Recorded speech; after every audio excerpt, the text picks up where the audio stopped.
Nagmabalukon ang pagbukas karong adlaw sa Farmers Day sa Cebu City Government. Gihimo ang kompetisyon sa gisalmutan sa kalaing mga barangay o laing-laing mga aspito. Una nini ang pabunggahay sa ilang mga floats nga mibida sa laing klase sa mga buwak o gipananom nila ngadto sa kabukiran. Wa magpawahi ang laing-laing barangay sa panindutay silang float ug disenyo. Samtang laing indigay usab ang gidisplay sa mga booth diya sa Plaza Sugbo. Gigamit nila ang pag-decorate sa laing-laing mga prutas o mga utanon o lagutmon nga ilang mga produkto. Lain-lain ng mga dekorasyon o pamaagi sa disenyo nga ilang gipakita.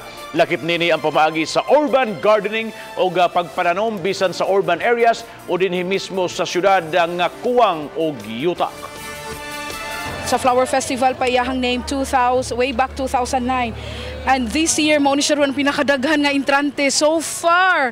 And we are so happy that farmers are really upgrading bitaw sa ilahang mga ilahang design sa ilang float. We have theme and they really know how to conceptualize.